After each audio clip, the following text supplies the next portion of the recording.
Elpers trekked through the Vanderburgh County Courts building facing local charges of burglary and theft, but it would just be the beginning. A federal grand jury indicted him on charges of transporting stolen vehicles across state lines. His son Andrew faces 32 counts of the same charge, in addition to money laundering.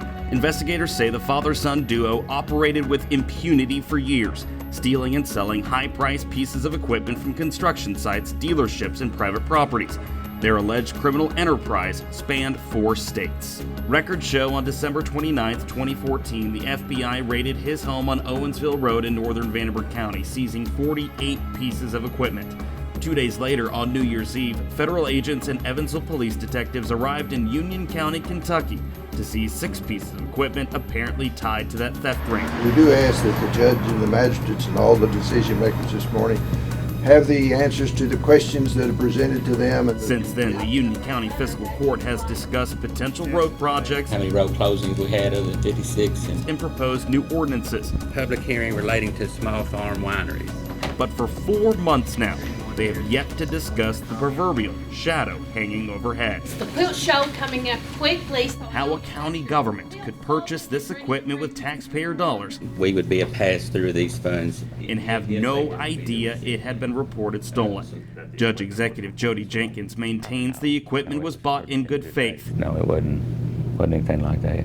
Yet the market values for that equipment and some of the characteristics of that equipment continue to question that claim. According to records obtained by Eyewitness News, the county started doing business with a man named Jason Habermel, a salesman at Terre Haute-based Garzo Tire. He too would be federally indicted on 4 counts of money laundering, accused of arranging the sale and delivery of stolen property. Habermel's business relationship began in 2014. What would follow would be a flurry of transactions that stopped as suddenly as they began. As Eyewitness News first exposed, the county used tax dollars to buy 6 pieces of equipment from Habermel over 6 months, amounting to roughly $100,000. Records show the county bought most of that equipment for significantly below market value. The serial numbers on some of the equipment, like this one, looked more like alphabet soup. According to purchasing records, not a single bill of sale came with a county employee's signature on it, nor were they done in presence of a witness. Furthermore, according to those records, Habermel cashed, not deposited, most of the checks written to him by the county. Most of those transactions happened on the same day the checks were written. According to the federal indictment, Habermel cashed each check and then disbursed the money to Andrew Elpers and other people known to the grand jury. At this point, it's unclear who those other people were. Records show all but 1 piece of equipment was purchased through the county's road fund, and each one should have been inspected by County Mechanic Von Berklow. Checking to see if Mr. Berklow was in. On our previous 2 visits, he was unavailable. He just said he had one hung up and he had to go. But on the 3rd visit, out he came. How you doing, Vaughn? Hello. Jordan Vandenberg from Eyewitness News. Good to see you. He agreed to answer our questions, but not at first. And this is one of the serial numbers off of it, and the county has maintained for the longest time that it didn't know the equipment was stolen, even though it was significantly below. This? Yes, sir. Okay. All right. Well, I'll tell you what. I'm not going to talk to you about this. I'm not going to make a comment. I have talked to the FBI and the Evansville Police Department and cooperated with them. And anything that I say to the media, a lot of times, it could get distorted. And they still got their investigation going. I have no comment.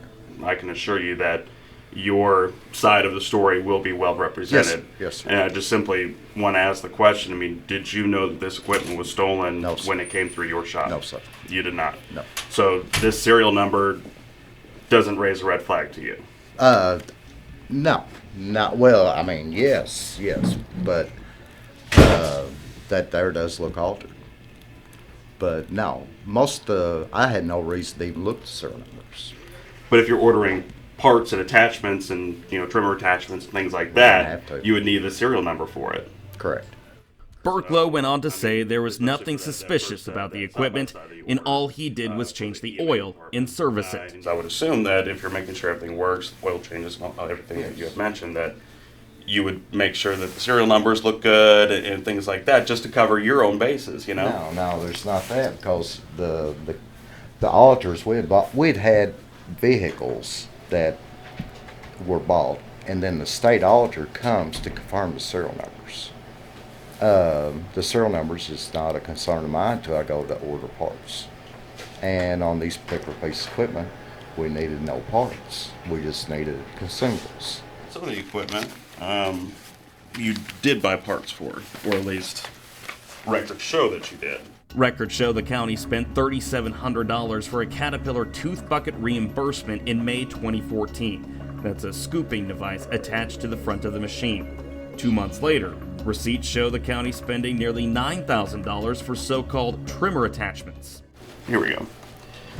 And we have that, and then we also have the Caterpillar tooth bucket reimbursement. From my understanding, that piece of equipment already came with the tooth bucket. I'm struggling to understand why you Oh, I don't need to know. reimburse for it. No, I don't know anything about this. So you never once saw any of this? No, I haven't. It came from 11, 14. No, I don't know anything No. about that. No. So you never saw a trimmer attachment for a Vermeer mower 2013 STX 600? No? Did Jody tell you that, hey, I've got a new tooth bucket coming your way for the equipment or anything like that? No. Then why was this I purchase have made? no idea. That's not part of my job. I mean, I have nothing to do with that side of it. Before this equipment and all of its red flags started rolling into Union County, tires So did. again, you had- Records show the county started buying tires from Habermel within days of buying equipment from him. Law enforcement sources say there are purchases which appear to be legitimate, and then there are those that don't. One of the county's first invoices from Garzo Tire for nearly $6,500 is littered with question marks. Records show the county bought tires that fit like trucks and SUVs, and when we cross-reference those tires to the road department's inventory of vehicles, there were very few matches. According to our calculations through the records that we've obtained, there are $10,000 worth of tires that simply don't match. Let's see, we've got Xeon LTZ Coopers. Those are, passenger tires. We've got some for light trucks when you guys got a lot of heavy equipment here. Who signed this? Jody Jenkins signed this. I didn't sign this, so I don't know anything about that. Some of the invoices are vague and don't specify what official vehicles the tires were bought for. And then there's this one, dated June 27th, 2014. Records show the county purchased 4 Uniroyal Tiger Paw tires for $604. The invoice clearly describes it as a passenger tire. It states the tires were for an official vehicle, but not what the vehicle is. In the comments, it also refers to an invoice from a Tornado Tire location in Evansville. For reference, that's about an hour's drive from Union County. Neither Tornado Tire nor Garzo Tire have been implicated of any wrongdoing. This one is another voucher claim through Garza Tire, bought with the road department money. As you can tell, it clearly states those are passenger tires. And you can see the Tornado invoice is listed on there, which implies that the tires were installed at Tornado Tire, which doesn't make much sense. Oh, I don't know anything about that. So you don't know anything about Uniroyal Tiger Paws that were bought through the road department, through Garzo Tire and Jason Habermel, and then apparently installed at Tornado Tire? No? No, I didn't sign that invoice. So I'm not aware of that. Judge Jody Jenkins is the one who signed the checks, and his name was on the invoices. But he, an elected official making $82,000 a year, would not answer a single question. We have some couple questions on some of the purchases through Garzo Tire. I don't have any comment. Thank you, though. So you're not going to comment on any of these Garzo Tire purchases that have your name on them at all? I don't have any 'Cause, comment. there were passenger tires, what appear to be passenger tires purchased by the county with your name on it, and there's no vehicles that match that type of tire at the road department. I don't have any comment. Thank you, though. I mean, you have to admit it does look a little bit suspicious, though. It does look a little bit strange to be ordering passenger tires for a county road department. Do you understand why some constituents and citizens in Union County would be concerned about this? Yes, probably so. Berglow answered our questions for close to 20 minutes, while Judge Jenkins walked away from them. The federal investigation started with allegedly stolen equipment, but it could very well be just the beginning.